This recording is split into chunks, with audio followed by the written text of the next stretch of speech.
বলে এখানে খালি নবী সাল্লাল্লাহু আলাইহি ওয়াসাল্লাম বলছেন, যদি কেউ কোনো গণকের কাছে যায়, গিয়ে বলে দেখেন তো আমার হাতটা একটু, ও কিন্তু বিশ্বাস করে না যে এ ভবিষ্যৎ বলতে পারে, খালি এমনি বলেছে একটু দেখেন তো, বলার সাথে সাথেই 40 দিনের নামাজ কবুল হবে না।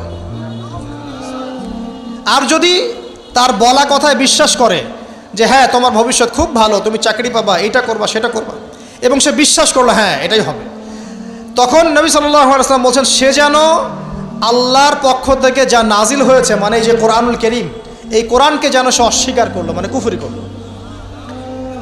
এগুলো আমরা করছি না ভাই? অনেক কিছু করছে। আমরা স্তম্ভের পূজা করছি, অনেক মুসলিম আগুনের পূজা করছে।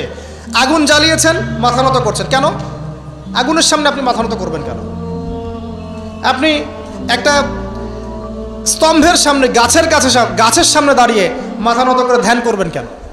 আপনি মেডিটেশন করছেন কি জন্য? আপনাকে নামাজ দেওয়া হয় নাই? 5 ওয়াক্ত নামাজ দেওয়া হয় নাই? নামাজের চেয়ে বড় মেডিটেশন কিছু আছে নাকি? আপনি ধ্যান করছেন কি জন্য? অনেক মুসলিম তো জিনের উপাসনা করছে, জানেন? অনেক মুসলিম জিনকে তাবে করার চেষ্টা করছে, আর জিন বলে একটা জাতি আছে, এটা সত্য। তো এরকম প্রতিটা ক্ষেত্রে শিরক আছে। শিরক কথায় আছে, কাজে আছে, বিশ্বাসে আছে। দেখবেন মুসলিমরাই আল্লাহ ছাড়া অন্য কারো কাছে দোয়া করছে, মুসলিমরা নজর মানত করছে অন্য জায়গায়, আল্লাহর জন্য নজর মানত করছে না, অন্য কাউকে সন্তুষ্ট করার জন্য করছে। সন্তান হয় না, এখন কি হবে? সন্তান হয় না তো অমুকের কাছে যাও, সেখানে গিয়ে বকরি জবাই দাও, সন্তান হবে। সুবহানাল্লাহ। তো এই পদ্ধতি ইব্রাহিম আলাইহিস সালামের জানা ছিল না যে শেষ বয়সে তিনি বলছেন রব্বি হাবলি মিনাস সালিহিন? আপনি দোয়া করতে পারেন না? সন্তান হবে না কেন? আল্লাহ পাক তাকদিরে লিখে রাখলেন, অবশ্যই হবে।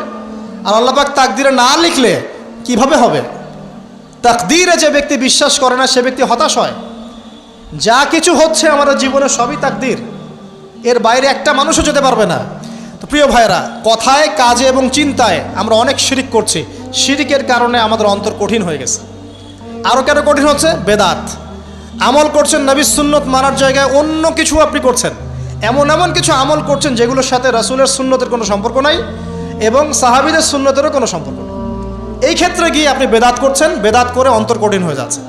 অন্তর কঠিন হওয়ার একটা বড় কারণ হচ্ছে হারাম রিজিক। যখন আপনি হারাম রিজিকে যাচ্ছেন, সুদ, ঘুষ, আপনার দুর্নীতি, আপনার এই যে অন্যের সম্পদ আত্মসাৎ করা, হালাল হারামের পরোয়া না করা, এই রিজিক দিয়ে যখন আপনি আপনার দেহ, রক্ত, মাংস গঠিত হচ্ছে, আপনার কলবটা শক্ত হয়ে যাচ্ছে।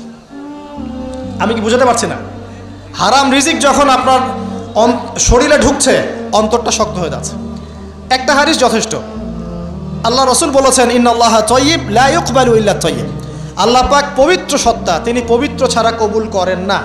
আপনি 10টা হজ করে আসেন, চুরির টাকা দিয়ে, ডাকাতির টাকা দিয়ে, আত্মসাতের টাকা দিয়ে, দুর্নীতির টাকা দিয়ে, যদি কবুল হয় তাহলে কোরআন সুন্নাহ মিথ্যা হয়ে যাবে, নাউযুবিল্লাহ। কথা কি বুঝতে পারছেন না? আল্লাহ রাব্বুল আলামিন বলছেন আল্লাহ পাক পবিত্র ছাড়া কবুল করেন